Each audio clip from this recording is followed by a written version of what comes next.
Hello friends, आज हम पढ़ेंगे I am born adapted from David Copperfield by Charles Dickens. Charles Dickens जो हैं वो एक इंग्लिश राइटर हैं और उन्होंने अपने टाइम के बहुत अच्छे स्टोरीज़ और बहुत सारी उन्होंने बुक्स लिखी हैं जो कि अभी तक भी काफ़ी पढ़ी जाती हैं और काफ़ी पसंद की जाती है। उनमें से कुछ हैं the Christmas Carol, David Copperfield, जिसमें से ये स्टोरी ली गई है, और भी बहुत सारे उनके वर्क्स हैं जो आज भी लिखे पढ़े जाते हैं। सो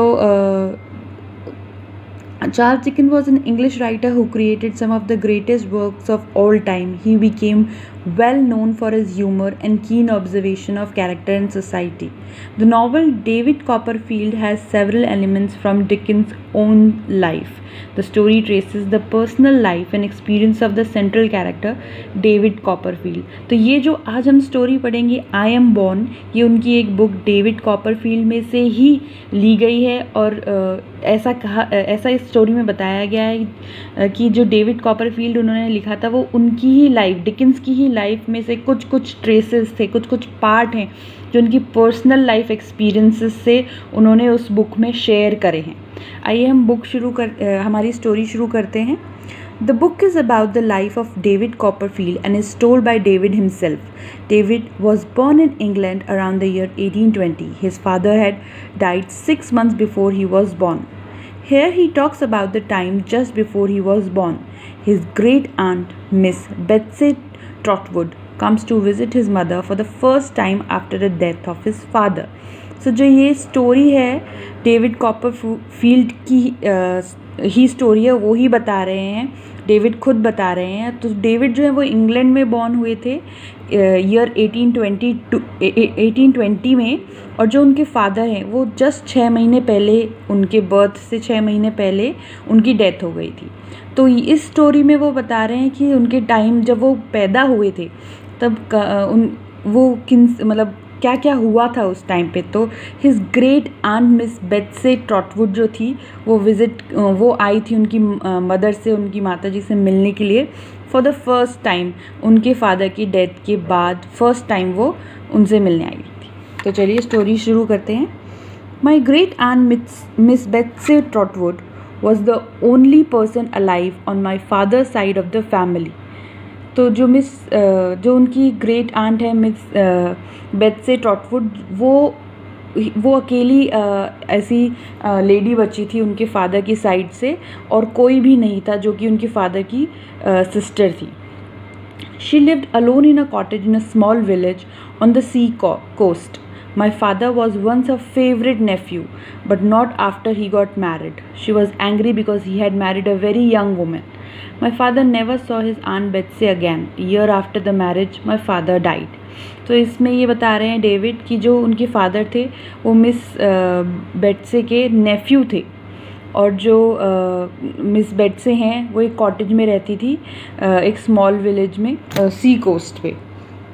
उनका जो कॉटेज था वो उनका जो विलेज था वो सी कोस्ट के पास में था, और उनका एक छोटा सा कॉटेज था जहाँ वो अकेली रहती थी।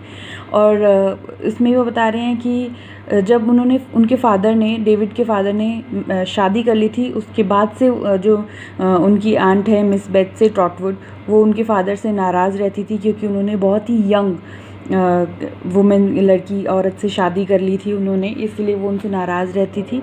और उन्होंने कभी नहीं देखा अपनी आंट को, शादी के बाद उन्होंने नहीं देखा।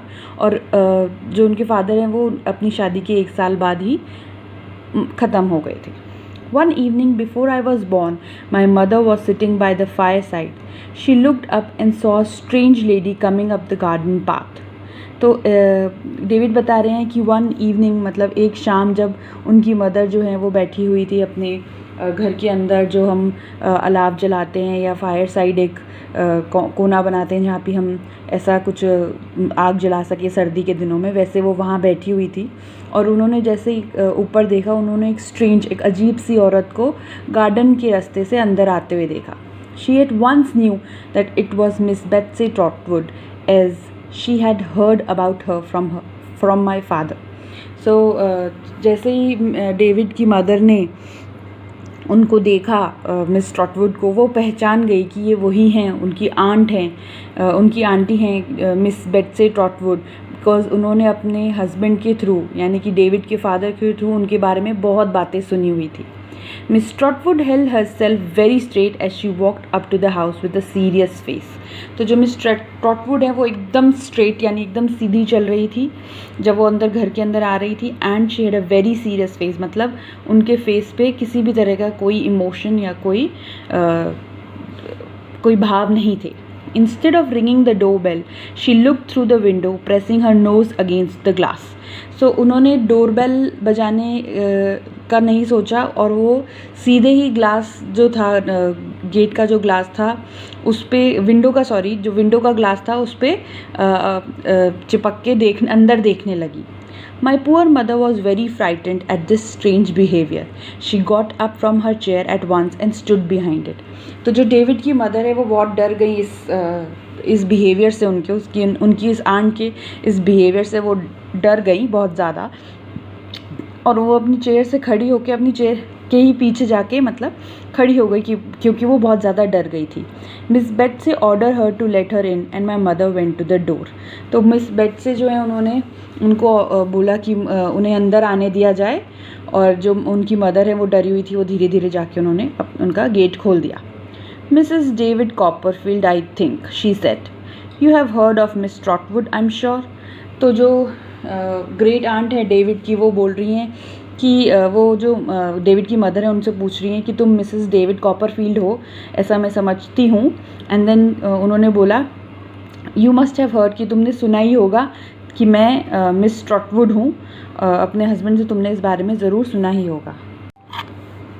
Yes please come in said my mother. तो जो डेविड की मदर हैं वो उनको बुला रही है अंदर कि हाँ आप अंदर आइए। Take off your cap child and Miss Betsey said Miss Betsey and let me see you. अब जो हैं डेविड की मदर, उन्होंने शायद कैप लगा रखी होगी जिसकी वजह से मिस बेट्से ने उनको बोला कि टेक ऑफ योर कैप, अपनी कैप उतार दो तो ताकि मैं तुम्हें देख सकूं। My mother obeyed and she did so. Her thick beautiful hair fell all about her face. तो उनकी जो मदर है, बिकॉज वो उनसे डरी हुई थी थोड़ी, तो उन्होंने बिल्कुल उनकी बात मानी और अपना कैप जो है वो उतार दिया, जिसकी वजह से जो उनके बहुत लंबे और घने बाल थे वो उनके फेस पे आके गिर गए, उनके फेस पे आ गए। Why bless my heart exclaimed Miss Betsey, you are just a baby. फिर उन्होंने बोला वाई, क्यों, मेरे दिल को ब्लेसिंग्स दो, ब्लेस माई हार्ट, उन्होंने ऐसे बोला। And you are just a baby, because इसी बात से वो नाराज़ थी कि उन्होंने एक बहुत मिस्टर जो डेविड के फादर है उन्होंने बहुत यंग लेडी से शादी करी थी, और वो जब उन्होंने उनको देखा डेविड की मदर को तो उन्होंने यही बोला, you are just a baby, तुम जस्ट एक छोटे बच्चे की जैसे ही हो। My mother looked very young for her age. She hung her head as though it was her fault and began to cry. जो उनकी मदर हैं, डेविड की मदर, वो काफ़ी यंग दिखती थी, अपनी एज के अकॉर्डिंग से भी ज़्यादा यंग दिखती थी, बहुत जवान दिखती थी। शी हंग हर हेड, मतलब उन्होंने अपना हेड नीचे झुका लिया। जब जैसे हमसे कोई गलती हो जाती तो हम हमारा हेड नीचे कर लेते ना कि हमसे गलती हुई है, उसी तरह से उन्होंने भी अपना हेड झुका लिया, as though it was her fault. उनको ऐसा लगा कि ये मेरी गलती है दैट मैं इतनी यंग हूँ। And she began to cry, and वो रोने लग गई। She thought she felt my aunt touch her hair with a gentle hand। और उनको ऐसा लगा कि जो वो आंट है मिस बेट्से, उन्होंने उनके बालों को बहुत ही प्यार से छुआ है। When she looked up, Miss Betsy was seated with her legs stretched out and looking at the fire। But जब डेविड की मदर ने ऊपर देखा तो जो मिस बेट्से हैं वो जो है अपने पैर फैला के और बैठ चुकी थी चेयर पे, एंड फायर की तरफ यानी कि जो अलाव जल रहा था उसकी तरफ देख रही थी। What do you call your girl? I don't know whether it will be a girl said my mother. तो उन्होंने जो मिस बेट्से उन्होंने डेविड की मदर से पूछा कि तुम अपनी बेटी को कैसे बुलाती हो, what do you call your girl, मतलब लड़की को कैसे बुलाती हो। तो I don't know whether it will be a girl. Still जो डेविड हैं वो अभी बॉर्न नहीं हुए हैं, उनका बर्थ नहीं हुआ है। तो उन्होंने जो डेविड की मदर है उन्होंने बोला कि मुझे नहीं पता कि ये लड़की ही है। I don't mean that said my aunt, I mean your servant girl. Oh तो यहाँ पे मिस बेत्से जो हैं वो उनको बोल रही हैं आई डोंट मीन दैट, मतलब मैं तुम्हारे जो पेट में बेबी है उसके बारे में बात नहीं कर रही हूँ, आई मीन योर सर्वेंट गर्ल, जो तुम्हारे यहाँ सर्वेंट है गर्ल, उसके लिए पूछ रही हूँ। Peggotty said my mother. Peggotty replied my aunt, how on earth did she get such a name. तो जो उनकी सर्वेंट गर्ल थी डेविड की मदर की, उसका नाम था पेगोटी, और पेगोटी ही आंट ने वापस से आवाज़ लगाई और बोला कि उसको ऐसा नाम कैसे मिल गया। It's her surname madam said my mother. तो जो डेविड की मदर है वो बोल रही है वो उसका सरनेम है।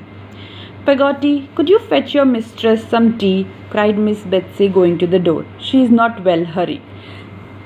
तो जो मिस बेत्से हैं उन्होंने आवाज़ लगाई पेगोटी को और उनको बोला कि अपनी जो मिस्ट्रेस है, मिस्ट्रेस यानी जो आपकी आपकी जो हेड और लेडी हैं, जिनके लिए आप यहाँ काम करती हैं, the man of the house, और द फीमेल को हम मिस्ट्रेस बोलते हैं, मैन को मास्टर बोलते हैं। वैसे ही मिस्ट्रेस जो है वो पेगोटी की मिस्ट्रेस जो है वो डेविड की मदर हैं। उनके लिए पेगोटी को उन्होंने कुछ चाय लाने के लिए बोला, बिकॉज उनको लग रहा था कि डेविड की मदर जो हैं she is not well. You were speaking about the child being a girl, says Miss Betsy. I have no doubt it will be a girl. Now, child, from the time of the birth of this girl. तो जो miss बेत्से हैं उन्होंने बोला कि तुम कह रही थी तुम्हारे जो बेबी है वो एक गर्ल बेबी होगा, मतलब जो पेट में उनकी बेबी है वो गर्ल है। तो वो बोली कि I have no doubt it will be a girl. So Miss Betsey बोली है कि मुझे कोई शक नहीं है कि ये लड़की ही होगी। Now child from the time of the birth of this girl. अब वो बोल ही रही थी इतने बीच में जो डेविड की मदर है उन्होंने बोला नो परहैप्स बॉय, मतलब शायद लड़का है। I'll tell you it will be a girl, returned Miss Betsy. But Miss Betsey जो हैं वो अपनी बात पे जमी रही, बोली कि नहीं, मैं तुमको बता रही हूँ ना, it's a girl. From the time of the birth of this girl, I'm going to be her friend. I want to be her godmother. You should call her Betsy Trotwood Copperfield, and she should be well brought up. Can you keep accounts and take care of a house? जो अब Miss बेत्से हैं वो David की mother को बोल रही हैं कि because it's will be a girl, तो उसके जन्म के बाद से ही मैं उसकी फ्रेंड बन जाऊंगी, उसकी दोस्त बन जाऊंगी और उसकी गॉड मदर बनना चाहती हूँ। गॉड मदर जो होती है वो होती है a person who promises to be responsible for another's child, यानी कि जो डेविड की मदर का जो बेबी होगा वो गर्ल बेबी होगा, ऐसा मिस बेत्से सोचती हैं। और वो यही बोल रही हैं कि मैं उसकी गॉड मदर बन जाऊंगी, उसका सारा रिस्पॉन्सिबिलिटी मैं ही देखूंगी। You should call her Betsey Trotwood Copperfield and she should be well brought up.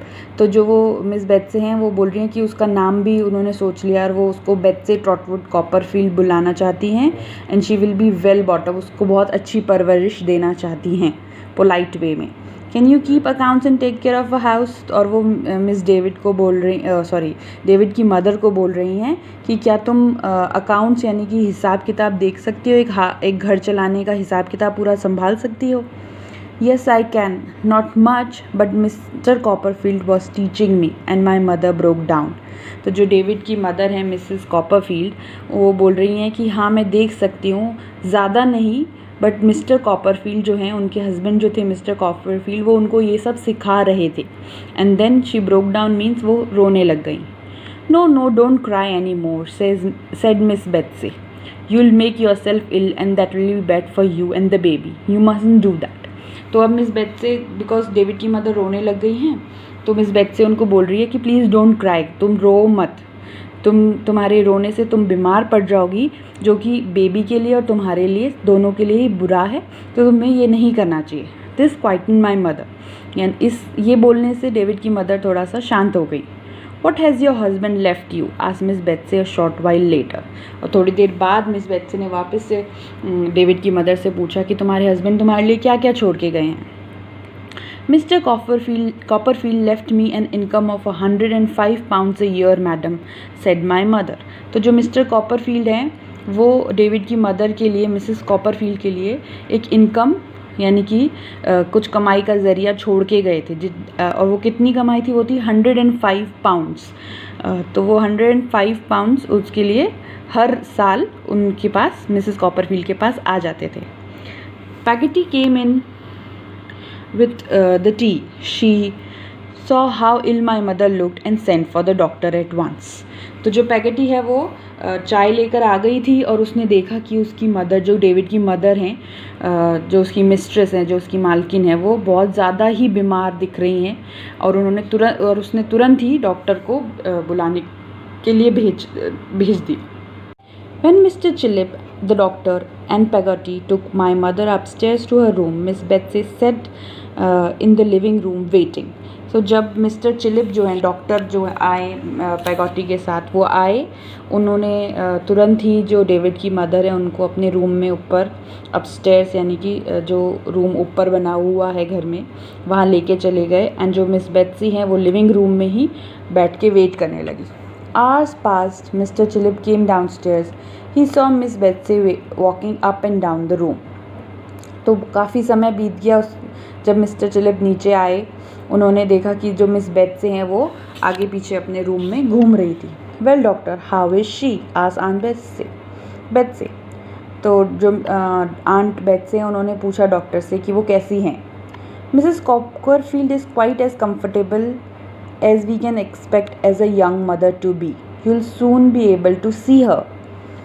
तो जो डॉक्टर हैं वो बोल रहे हैं मिसेस कॉपरफील्ड जो हैं वो उतनी अभी कंफर्टेबल हैं जितना कि एक यंग मदर, मतलब जो माँ होती है एक न्यू फर्स्ट बेबी की, वैसी कंफर्टेबल हैं अभी और आप उनको जल्द ही देख पाओगे. And she, how is she? Said aunt Betsy. और वो पूछ रही हैं कि और वो कैसी है? आंट बेट्सी जो हैं वो डॉक्टर से पूछ रही हैं. Mr Chillip did not seem to understand. The baby, said my aunt. How is she? अब जो मिस्टर चिलिप हैं वो उनको समझ नहीं आ रहा था, तो आंट बेट्सी ने फिर से रिपीट किया, तो जो बेबी हुआ है वो कैसी है? Madam, return Mr Chillip, I thought you knew it's a boy. तो जो डॉक्टर चिलिप हैं उन्होंने बोला, मैडम मुझे लगता है आपको पता होगा कि इट्स अ बॉय, कि वो एक लड़का है. My aunt did not say a word. She put on her bonnet and walked straight out of the house. तो जो आंट हैं